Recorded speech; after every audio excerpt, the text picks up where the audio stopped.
İkki odamni nimasida kelganman. Ikkita bolam ikki tomonimga kirib kelgan. Mana bugun zo'r. 8-kun. Juda ham ideal darajada hojona mana. Endi mana shu vesi baland bo'lgan insonlar ham bemalol kelishaversin. Qo'limizdan kelgancha kasalliklariga aniq diagnoz qo'ygan holatda bemalol maslahat berishimiz mumkin ekan hojona. Bemorni dori emas, balki shifokorning shirin so'zi davolaydi degan mashoyixlarimizning gapi bor. Mana shu gap go'yoki mana shu Ismoiljon ortopedik klinikasiga aytilgandek. Mana Gulnora xolamiz 67-yil Qo'qondan kelishgan. O'zi qo'qonliklar hech kadrlarga olmadik. Men sizga nasib qilyapti degan hojona. Endi hojonamizda bizga kelgandagi holatlari umuman yuralmagan holatda kelishadi. Ya'ni tizza bo'g'imidagi holatlarimiz ancha kuchli darajada hojona. Mana nima sababdan? Mana keling-da mana rentgenlarimiz bo'yicha qarasak, hojonamizda o'ng tizza bo'g'imida 3-4-bosqich, chap tizza bo'g'imida ham o'sha 3-bosqich osteoartroz kasalligini diagnozi qo'yilgan biz. Ya'ni veslari aytadiki, kim ko'hliq, do'mboq ko'hliq degandek veslari ham baquvvat ayol. Baquvvat. Menimcha endi hozir veslarini aytsam, bo'lmaydi, aytmaymiz, veslaringizni aytmaymiz. Baraka o'chadi. Mana hojona sizga o'xshagan bemorlarga bir xalqqa maslahatingiz mana. Bizda davolandingiz bir hafta mana. Bizga o'xshagan oyog'i og'rib, joni og'rigan insonlarga sizlar xaloskorsizlar. O'g'lim. To'g'ri aytasiz hojona. Alhamdulillah, Xudoga shukr. Men bu yerga kelishda bu ijtimoiy tarmoqda o'zim Dostonbekni rosa ko'p kuzatardim. Kelaman deb yurib, mana bir kun ichida 8-may kuni oyog'im yurmay qoldi. Ikkita bolamni qaramog'ida kirib keldim. Aytgan men o'g'lim ko'rdingiz, eslayman. Ko'zimda o'ngida kelyapti, yurolmay qolsam nima bo'lar ekan degan narsa.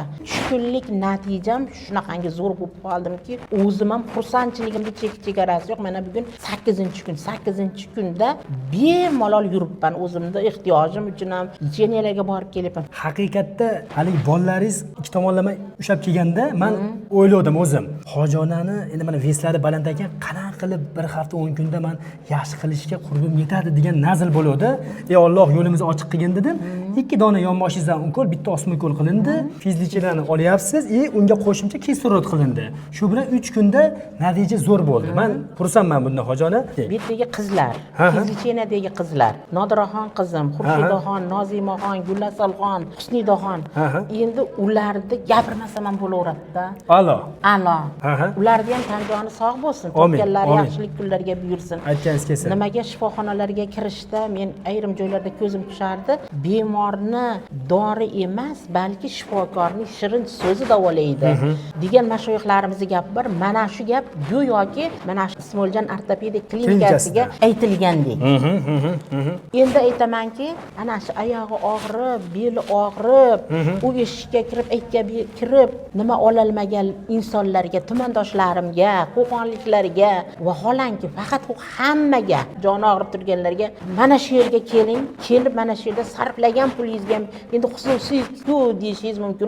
O'sha xususiylarda ham yurgan bo'lishingiz mumkin. Nima natija ololmasdan. Xususiy bo'lsa ham natija olsak ekan, mana shunaqangi kelib adashmaysiz, mana shu yerda o'zingizni dardingizga shifo toping deb nima qilaman, mana hozir yurishimda o'zlaring ko'zlaring bilan ko'rasiz. Qani hojona, mana hojonamizda mana baquvvat ayol, hojona yo'g'on ayol. Mana ko'ryapsiz mana. Endi bu men siz bilan suhbat aytdimki, hojona qachondan maqas bu yo'g'onlik desam, oldindan deyapsiz. Oldindan erkak ayol bo'lgan ekan, mana qaranglar. Mana shu vesi baland bo'lgan insonlar ham bemalol kelishaversin. Qo'limizdan kelgancha kasalliklariga aniq diagnoz qo'ygan holatda bemalol maslahat berishimiz mumkin ekan hojona. Yuring qani hojona, yurishlaringizni ko'raylik. Mana ko'ringlar, mana yurishlar juda ham yaxshi. Ikkita odamni nimasida kelganman. Ikkita bolam ikki tomonimga kirib kelgan. Mana bugun 8-kun. Juda ham ideal darajada hojona mana. Endi mana shuncha vesti ko'tarib yurgan oyog'imizga maladiz. Mana hojonamizda nafaqat tizza bo'g'imida muammo ketyapti, balki bellarida ham muammo bor. Belda ham muammo bor. Hozir ikkalasini kompleks ravishda davolayapmiz. Ekan hojona. Ilohim umringiz uzoq bo'lsin. Bizni kuzatishda davom eting. Xudo xolasa hayotda juda niyatlarimiz ulug'. Mana shu yoshmi, qarimi hammasini duosini olish, bu qilayotgan ishlarimiz xalqimizning sog'lig'ini yo'lida. Yana ham men doim aytaman xalqimizga 5 yil, 10 yil ichida jamiki bo'g'im og'riqlarni davolab boramiz, xudo xolasa. O'shanda xalqimiz yana ham qiynalmaydi. Albatta. Insonni ko'tarib turgan oyog'i bo'ladi-da. Oyog'imiz zo'r bo'lsa, keyin hali ishlarimiz ko'p, nabiralarimiz, chevaralarimiz, begonalarni ko'ramiz bu yoqda. Xudo xolasa.